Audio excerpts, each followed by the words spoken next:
Welcome to the latest episode of Branding the Experience. We discuss ways how we can create environments where employees actually want to come to work and customers want to keep coming back.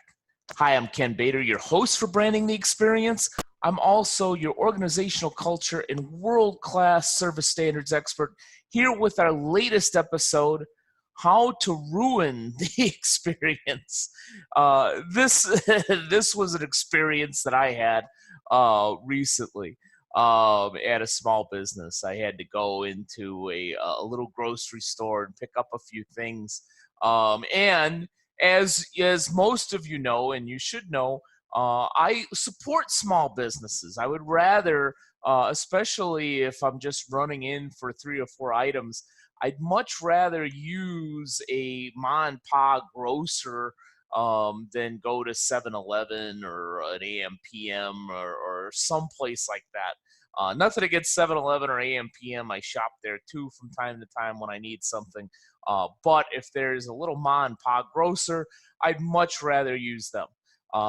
In this particular case, I happen to be on another side of the city where I usually am not. So I looked up a grocer on my phone and found them there and walked in, and obviously the owner, who is the dad, seemed to be training his son on the register and a couple other things. And I never been into this little grocery shop.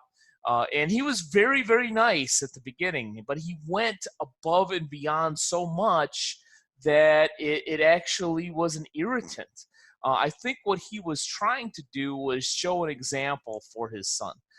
So what happened is he said, "What are you looking for?" And he pointed out, I told him what I was looking for. He pointed out where that was. And I was looking at a couple of the wines that he had because I needed to pick up wine for a little get together later that day. And he came back over. He said, "Well, what kind of wine are you looking for?" And he just kept pushing. He says, "Well, this one's on sale. You should look at this one." And then I said, "Okay." And I also need some tonic water. "Oh, I've got the greatest tonic water for you." And he almost drags me to the other side of the store. And he was so overbearing. And I tried to roll with it because I knew the place that it was coming from. I think that he was sincere in trying to help me as a customer.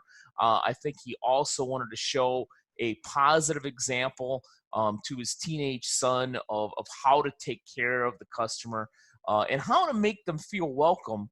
But there's a fine line between making a customer feel welcome and feeling smothered. I see this when my wife goes clothes shopping sometimes.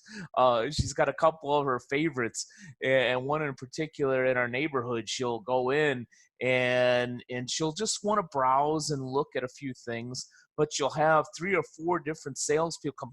"Can I help you? Can I help you with anything? Can I show you something?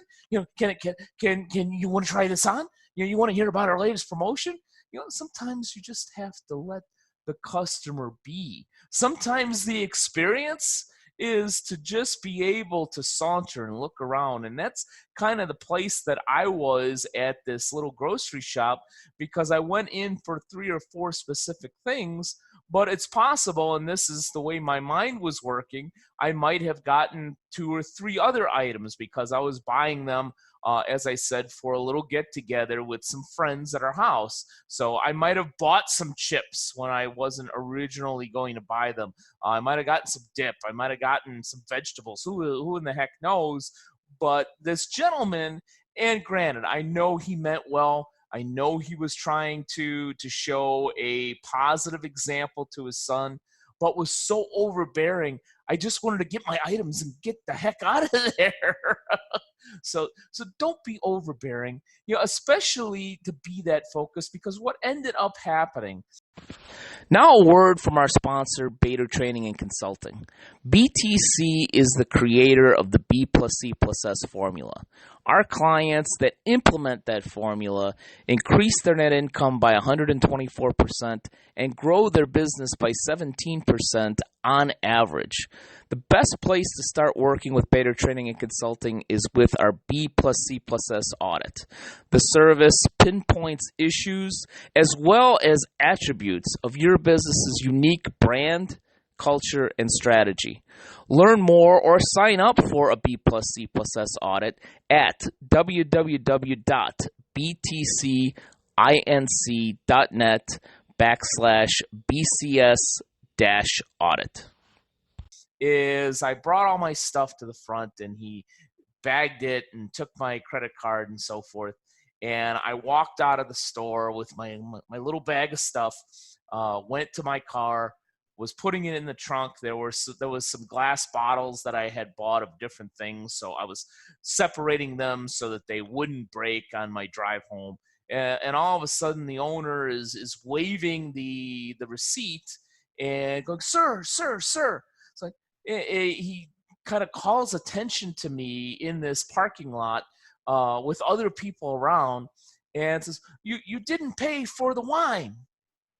And so, because you were so focused on giving me this experience, which I really didn't even want, I just wanted to buy a few things, walk around, and leave. You didn't pay attention to actually charging me for each item, and thus showing your son how not to do something, to not charge everything. And then he exacerbated it by making me look foolish, like I had done something wrong, like I had stolen the wine, which I didn't. It was on the counter, and he bagged it. Then he exacerbated the problem and showed his son a bad example of making me feel silly out in public in this parking lot, and then forcing me to go back into the grocery store to pay for this $15 bottle of wine. Now, I understand it's a small business. Every penny counts. I certainly did not want to take it for free. I didn't do that on purpose, obviously, and had assumed that he had charged me for it. But don't exacerbate the problem. These are great examples of how to ruin an experience. If he had just welcomed me into the store and kind of left it at that, and then when I asked, "Where's the tonic water? Where's this? Where's that?" He had some friendly banter and then let me walk around the store. That would have been a positive experience, one in which I probably would tell my friends in that town, "Hey, you know what? This little grocery, you should go in there. They're really nice. The prices are good. They take care of you." Da, da, da, da. But instead, and obviously I'm not using the name of this particular establishment, as I almost always do. If it's a negative example, I don't like to use the name, because the purpose of this show is not to disparage another business, but to learn what to do and what not to do from an example that obviously happened. And I will say, it is not the Ma and Pa grocer in Long Beach. I always get great service over there. So a lot of people know that I live in Long Beach, so I don't want them to confuse my story in thinking that this is the Ma and Pa grocer in Belmont Heights. It is not. I go there all the time and always get awesome service, and they have great food. They make sandwiches and so forth. So I would certainly recommend them. I'm using Ma and Pa grocer in general in this particular example, and this was all the way on the other side of Long Beach. But again, my point is you can really ruin an experience that starts positively if you're not reading the customer.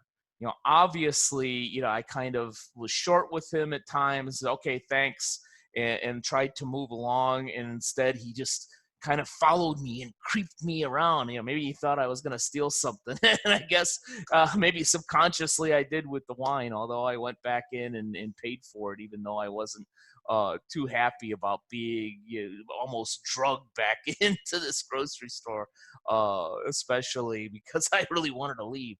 But my point is is that you can easily ruin what starts as a good experience by not reading the customer, by being overbearing, by trying to be overly helpful.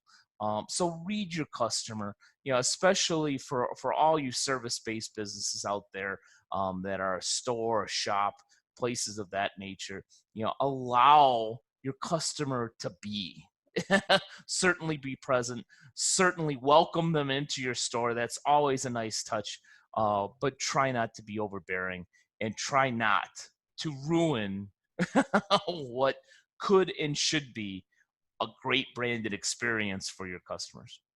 Thanks for spending some time with me today. And here's hoping that you're not overbearing, but creating a great brand experience for all those you serve in your unique business. Take care. Thank you for watching Branding the Experience. I hope you enjoyed the show. If you're looking for a speaker on branding the experience, workplace culture, or on business strategy, I have a number of different options for you. And my approach is always to entertain first, engage second, and educate third. It's a formula that leaves my audience not only laughing and enjoying, but also learning. So if you want a great speaker on branding, culture building, or strategy, I'd like to hear from you. Simply send me an email at kbator, BATOR, at btcinc.net, or to learn more about the presentations that I've done that have been successful in the past, go to www.btcinc.net.